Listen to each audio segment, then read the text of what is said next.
अस्सलामुअलैकुम बच्चों, मिस पाई की क्लास में आपका खुश आमदीद। आज हम क्लास 6 की साइंस के चैप्टर नंबर 1 जानवरों और पौधों के सेल और पौधों और जानवरों के सेल्स के दरमियान फर्क, animal cell and plant cell and difference between plant cell and animal cell के बारे में पढ़ते हैं। इन टॉपिक्स को पढ़ने के बाद आप इस काबिल होंगे कि जानवर के सेल और पौधे के सेल की बुनियादी साख्त की शक्ल बनाकर उसे लेबल कर सकें और उसकी वजाहत कर सकें। जानवर के सेल का पौधे के सेल के साथ मवाजना और तजाद कर सकें, सेल के हर हिस्से का फील बयान कर सकें ताकि निशानदही हो कि सेल किस तरह जिंदगी को सपोर्ट करता है।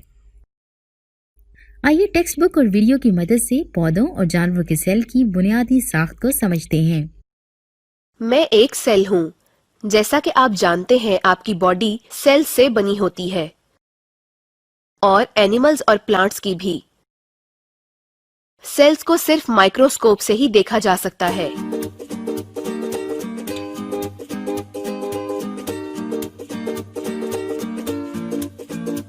जानवरों और पौधों के सेल्स कई लिहाज से एक जैसे होते हैं, लेकिन चंद एक फर्क भी मौजूद होते हैं। एक सेल के कई हिस्से होते हैं जो यहाँ पर वाज़ेह देखे जा सकते हैं।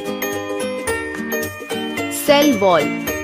पौधों के सेल का बैरूनी गलाफ सेल वॉल कहलाता है। ये एक सख्त मादे सेल्यूलोज से बनी होती है। सेल वॉल सेल को सहारा और महफूज शक्ल देती है। जानवरों के सेल्स में सेल वॉल नहीं होती।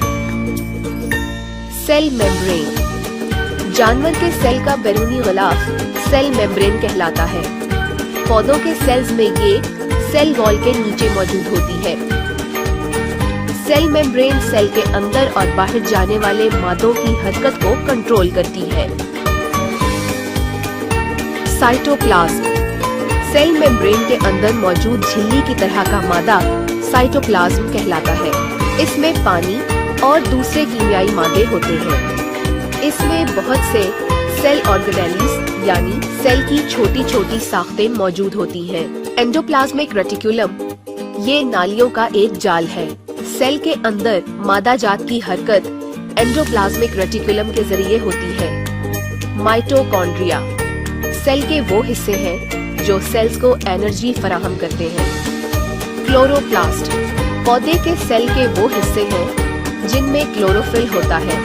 ये सूरज की एनर्जी जज्ब करते हैं। पौधे इस एनर्जी को खुराक की तैयारी में इस्तेमाल करते हैं। वैक्यूल्स वैक्यूल्स फालतू मादों, पानी, हवा और खुराक के ज़र्रात को जखीरा करते हैं। पौधों के सेल्स में एक बड़ा वैक्यूल मौजूद होता है, जबकि जानवरों के सेल्स में ये छोटे और तादाद में ज्यादा होते हैं। सेंट्रियोल्स जानवरों के सेल के न्यूक्लियस के करीब 2 सेंट्रियोल्स मौजूद होते हैं। ये जानवरों के सेल्स की तकसीम में अहम किरदार अदा करते हैं। न्यूक्लियस सेल का सबसे अहम हिस्सा होता है। ये सेल्स की तमाम सरगर्मियों को कंट्रोल करता है। इस तरह न्यूक्लियस सेल का कंट्रोल सेंटर होता है। न्यूक्लियस के गिर्द एक पतली मेम्ब्रेन होती है जिसे न्यूक्लियर मेम्ब्रेन कहते हैं। न्यूक्लियस में बहुत सी धागानुमा साख्तें, क्रोमोसोम्स भी मौजूद होते हैं। पौधों के सेल में वैक्यूल की वजह से न्यूक्लियस सेल वॉल के करीब होता है, जबकि जानवरों के सेल्स में न्यूक्लियस सेल के सेंटर में होता है। पौधों और जानवरों के सेल में कई हिस्से होते हैं। आइए एक एजुकेशनल गेम सिमुलेशन के जरिए इनको डिटेल से समझते हैं।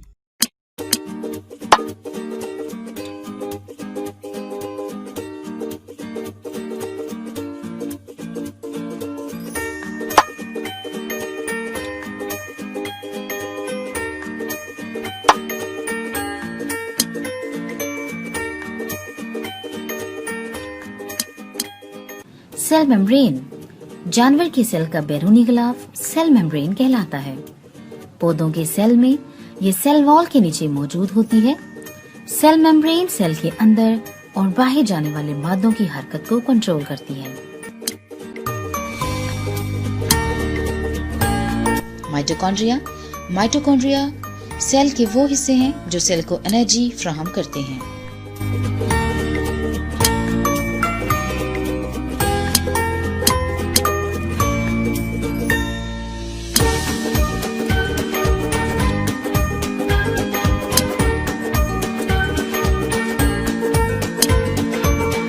सेंट्रियोल्स।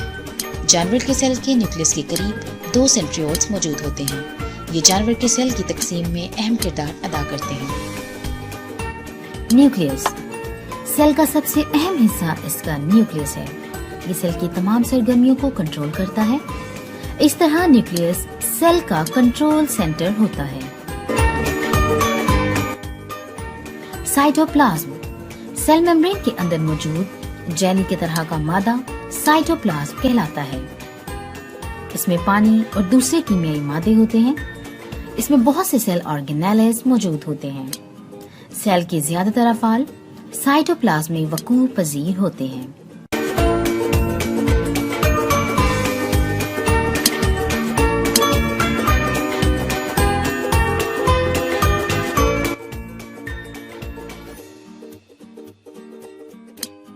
Cell wall. पौधे के सेल का बैरूनी गिलाफ सेल वॉल कहलाता है। ये एक सख्त मादे सेल्यूलोज से बनी होती है। सेल वॉल सेल को सहारा और मखसूस शक्ल देती है।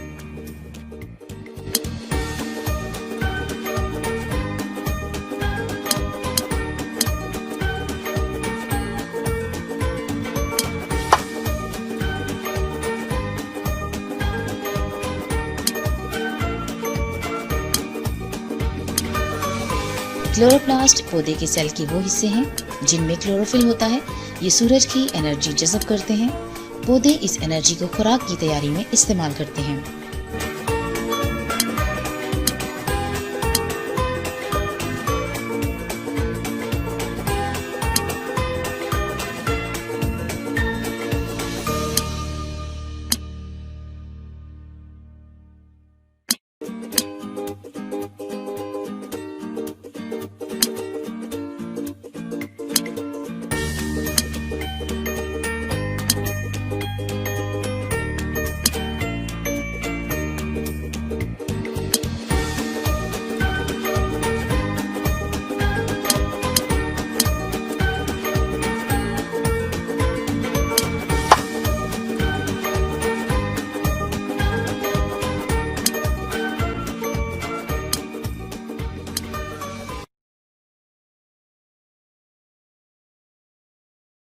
आइए कुछ इंटरेस्टिंग इंफॉर्मेशन को सोचते हैं।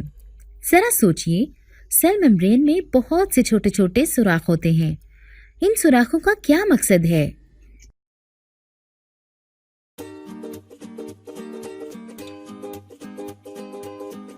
जी बिल्कुल, इनका मकसद चीजों को अंदर आने की और बाहर जाने की परमिशन देना है। आइए एक और एनिमेटेड वीडियो से समझते हैं।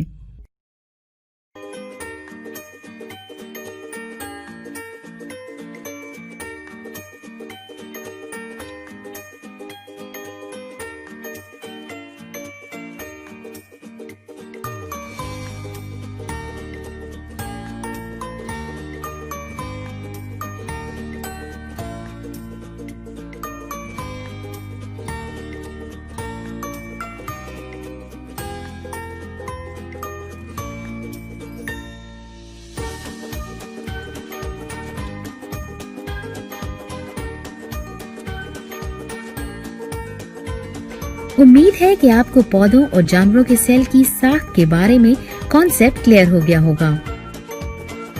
अब एजुकेशनल गेम से समझते हैं।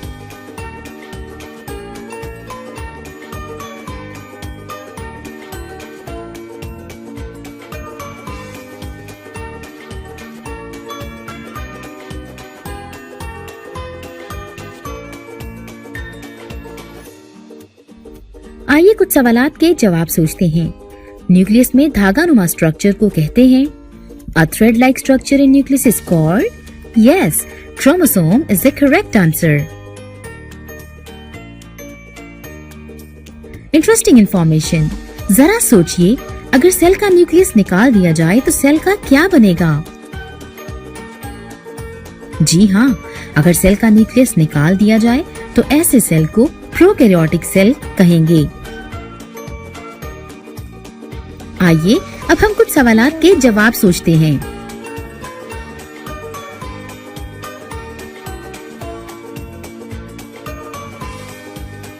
सरगर्मी 1.2 आपको जरूरत होगी एक लाइट माइक्रोस्कोप, इंसानी रुखसार के सेल्स की तैयारशुदा स्लाइड, प्याज के सेल की तैयारशुदा स्लाइड। तरीकाकार, प्याज के सेल का माइक्रोस्कोप के नीचे मुशाहिदा करें, प्याज के एक सेल की शक्ल बनाएं, पहचान करें और इसके हिस्सों को लेबल करें। इंसानी रुखसार के सेल्स की स्लाइड का माइक्रोस्कोप के नीचे मुशाहिदा करें, एक सेल की शक्ल बनाएं और इसके हिस्से लेबल करें। दोनों सेल्स का मवाजना करें, आपने क्या फर्क तलाश किया? पौधों और जानवरों के सेल में कुछ चीजें तो एक जैसी होती हैं, लेकिन इनके दरमियान फर्क भी पाया जाता है और इस फर्क को समझने के लिए हम अपना नेक्स्ट पार्ट ऑफ लेक्चर देखेंगे।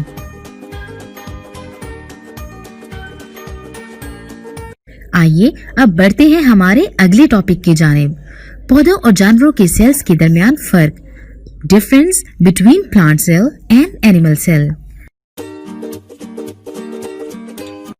आइए बुक से पढ़ते हैं।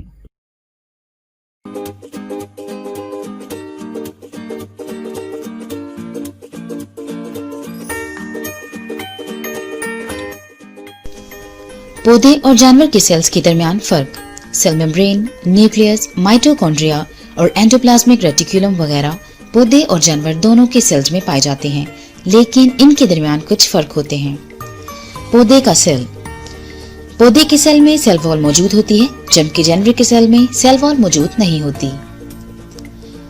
पौधे का सेल एक बड़े वैक्यूल की वजह से न्यूक्लियस सेल वॉल के करीब वाक़ है, जबकि जानवर के सेल में न्यूक्लियस सेल के वसत में वाक़ होता है। पौधे के सेल में बड़ा वैक्यूल मौजूद है, जबकि जानवर के सेल में बहुत से छोटे वैक्यूल्स मौजूद हैं। पौधे के सेल में क्लोरोप्लास्ट मौजूद होते हैं, जबकि जानवर के सेल में क्लोरोप्लास्ट मौजूद नहीं होते। पौधे के सेल में सेंट्रियोल्स मौजूद नहीं हैं, जबकि जानवर के सेल में सेंट्रियोल्स मौजूद हैं।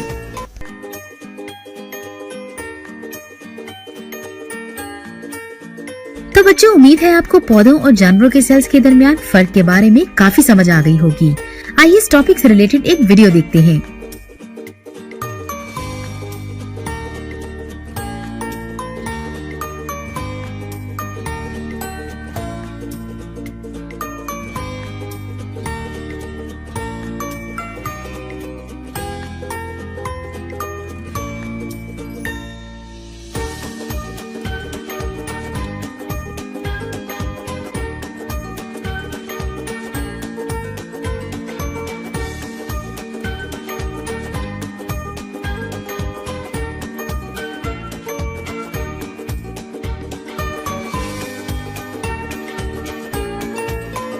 अब हम एक एजुकेशनल गेम या सिमुलेशन देखते हैं।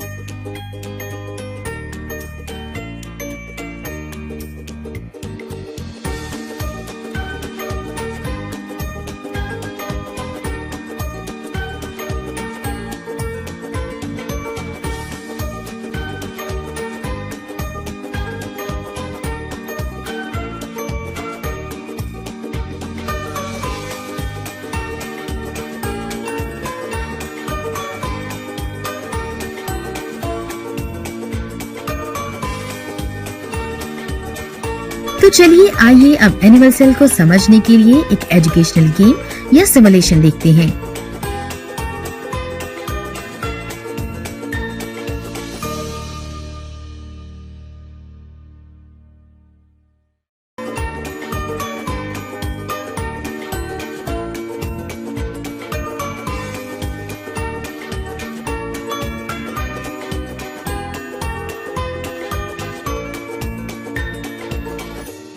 आइए एक एक सवाल के बारे में सोचते हैं।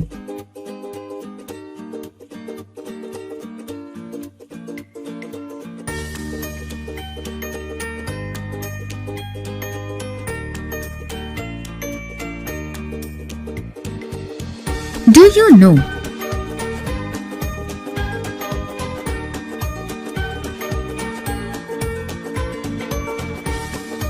उम्मीद है आज का लेक्चर आपको काफी इंटरेस्टिंग लगा होगा और आपको समझ आ गई होगी। मिलते हैं अगले लेक्चर में, तब तक के लिए अल्लाह हाफिज। तो चले फिर हम अपनी क्लास शुरू करते हैं।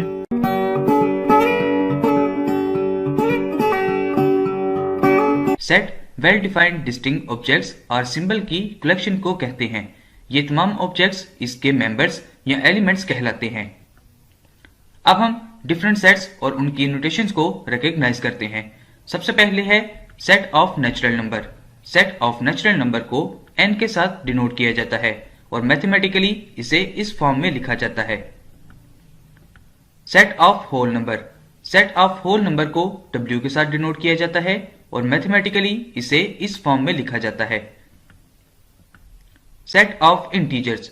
सेट ऑफ इंटीजर्स को z के साथ डिनोट किया जाता है और मैथमेटिकली इसे इस तरह लिखा जाता है। Set of prime numbers. Set of prime numbers को p के साथ डिनोट किया जाता है और मैथमेटिकली इसे इस फॉर्म में लिखा जाता है। Set of odd numbers. Set of odd numbers को o के साथ डिनोट किया जाता है और मैथमेटिकली इसे इस फॉर्म में लिखा जाता है। Set of even numbers. Set of even numbers को e के साथ डिनोट किया जाता है और मैथमेटिकली इसे इस फॉर्म में लिखा जाता है। Set of rational numbers. Set of rational numbers को q के साथ डिनोट किया जाता है और मैथमेटिकली इसे इस फॉर्म में लिखा जाता है।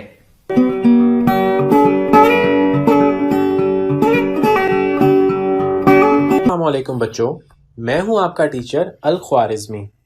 उम्मीद है पिछले लेक्चर से आपको सेट और उसकी रिप्रेजेंटेशन की समझ आ गई होगी। अब हम टाइप्स ऑफ सेट देखेंगे। टाइप्स ऑफ सेट में हम सबसे पहले फाइनाइट और इनफाइनाइट सेट के मुतालिक पढ़ेंगे। Finite set. फाइनाइट सेट वो सेट है जिसके मेंबर्स की तादाद को काउंट किया जा सकता है। मिसाल के तौर पर x बराबर है 1, 2, 3 और 4 के, मतलब इसके 4 मेंबर हैं। Infinite set. इनफाइनाइट सेट वो सेट होता है जिसके मेंबर्स की तादाद को गिना ना जा सके, जैसा कि होल नंबर्स का सेट। चलें टाइप्स ऑफ सेट पे एक ब्रीफ सी वीडियो देखते हैं। Types of set: empty set, singleton set, finite set, infinite set, equal set, equivalent set, universal set, subset, proper subset, superset, proper superset, power set. Empty set वो set होता है जिसका कोई element नहीं होता। ये एक एम्प्टी सेट है। फर्ज करें ये E है, इसको इस तरह भी शो किया जा सकता है। सिंगलटन सेट वो सेट है जिसका सिर्फ एक एलिमेंट होता है। सेट S एक सिंगलटन सेट है क्योंकि इसका एलिमेंट एक ही है। फाइनाइट सेट वो होता है जिसके लिमिटेड एलिमेंट्स होते हैं। मिसाल के तौर पर सेट F 6 से कम काउंटिंग नंबर्स का सेट है। इनफाइनाइट सेट वो सेट है जिसके एलिमेंट्स अनलिमिटेड होते हैं। मिसाल के तौर पर सेट n एक काउंटिंग नंबर्स का सेट है और इसके एलिमेंट्स 1, 2, 3 एंड सो ऑन हैं। ये एक फाइनाइट सेट है जो कि 0 से 100 के दरमियान होल नंबर्स का सेट है। सेट B प्राइमरी कलर्स का सेट है जिसकी तादाद 3 है। सेट C 12 से कम प्राइम नंबर्स का सेट है और इसकी तादाद 5 है। इनफाइनाइट सेट में W है जो कि इवन होल नंबर्स का सेट है और ये अनलिमिटेड है। और X भी एक इनफाइनाइट सेट है क्योंकि यूनिवर्स के एटम को काउंट नहीं किया जा सकता। Y प्राइम नंबर्स का सेट है और इनफाइनाइट है। अब हम कुछ नल या एम्प्टी सेट की एग्जांपल्स देखते हैं, जैसे कि उन डॉग्स का सेट जिनकी 16 लेग्स होती हैं। इसी तरह उन कंप्यूटर्स का सेट जो एक ही टाइम में ऑन भी हो और ऑफ भी। ऐसी ट्रायंगल्स का सेट जिनकी 4 साइड्स हों और ऐसे मंथ का सेट जिनमें 32 डेज हों। ऐसे बाइसिकल्स का सेट जिनके व्हील ना हो और ऐसे होल नंबर्स का सेट जो इवन भी हो और ऑड भी। चले अब हम फाइनाइट और इनफाइनाइट की एक और वीडियो और इनफाइनाइट के दरमियान फ़र्क को देखेंगे। फाइनाइट सेट वो सेट होता है जो या तो खाली हो और अगर खाली ना हो तो उसके एलिमेंट्स को काउंट किया जा सके, इसका कोई एंड पॉइंट हो। मिसाल के तौर पर P जो कि मल्टीपल ऑफ 5 का सेट है, ये एक फाइनाइट सेट कहलाता है। इसके एलिमेंट्स को काउंट भी किया जा सकता है और इसका एक एंडिंग पॉइंट भी है। Q नेचुरल नंबर्स का सेट है जो कि 25 से कम है और ये भी फाइनाइट सेट है। अमेरिका में मौजूद तमाम पर्सन्स का सेट फाइनाइट सेट है क्योंकि इनको काउंट किया जा सकता है। कैलिफोर्निया में मौजूद बर्ड्स का सेट एक फाइनाइट सेट है। यहाँ बर्ड से मुराद डिफरेंट टाइप्स ऑफ बर्ड्स हैं, लाइक स्पैरो एक्सेट्रा। चलें अब हम इनफाइनाइट सेट की बात करते हैं। इनफाइनाइट के एलिमेंट्स लिस्टेड नहीं होते और उनको ना ही काउंट किया जा सकता है। मिसाल के तौर पर नेचुरल नंबर्स का सेट जिसकी कोई फाइनाइट नहीं होती उसे इनफाइनाइट कहते हैं। एक प्लेन में डॉट्स की तादाद इनफाइनाइट है क्योंकि हम उन नुकात को नहीं गिन सकते। दूसरी एग्जांपल है set of all positive integers जो कि 3 का मल्टीपल होते हैं, इनफाइनाइट कहलाते हैं। थर्ड, एक लाइन सेगमेंट में तमाम पॉइंट्स का सेट इनफाइनाइट है। तमाम होल नंबर्स का सेट एक फाइनाइट सेट है। तमाम नेचुरल नंबर्स का सेट भी इनफाइनाइट है और तमाम इंटीजर्स का सेट भी इनफाइनाइट होता है, बस इसकी नेगेटिव पॉजिटिव दोनों साइड्स इनफाइनाइट होती हैं। चलें अब हम टाइप्स ऑफ सेट से मुतल्लिक कुछ MCQ सॉल्व करते हैं।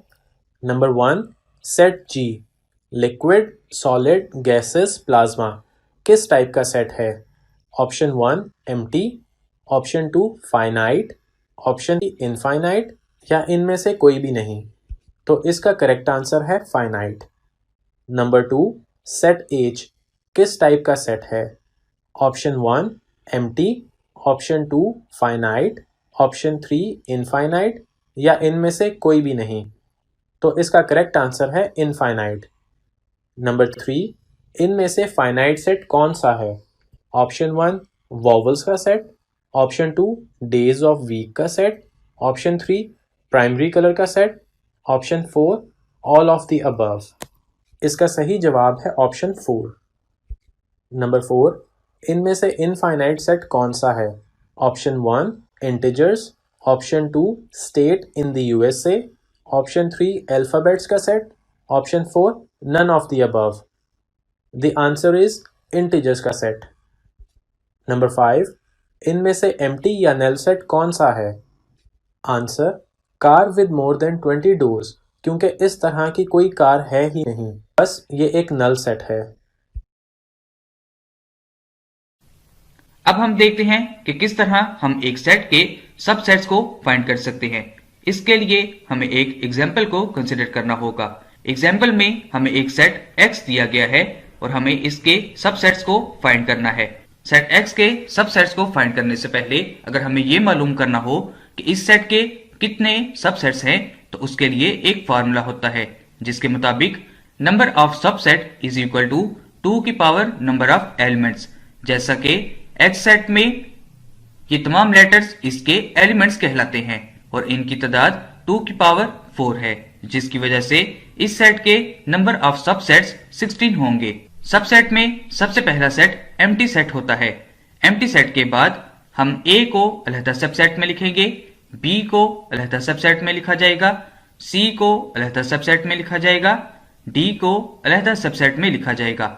इसके बाद दो एलिमेंट्स के पेयर बनेंगे, यानी A और B को अलहदा सबसेट में लिखा जाएगा, A और C को अलहदा सबसेट में लिखा जाएगा, A और D को अलहदा सबसेट में लिखा जाएगा, BC को अलहदा सबसेट में लिखा जाएगा, BD को अलहदा सबसेट में लिखा जाएगा, CD को अलहदा सबसेट में लिखा जाएगा। अब हम तीन एलिमेंट्स के पेयर बनाते हैं, यानी A, B और C को अलहदा सबसेट में लिखा जाएगा, A, B, D को अलहदा सबसेट में लिखा जाएगा, B, C, D को अलहदा सबसेट में लिखा जाएगा, A, C, D को अलहदा सबसेट में लिखा जाएगा। इसके बाद 4 एलिमेंट्स के पेयर बनेंगे और A, B, C, D को अलहदा सबसेट में लिखा जाएगा। अगर आप इन सबसेट्स को काउंट करें तो इनकी तादाद 16 होगी। So this is the lesson of this session.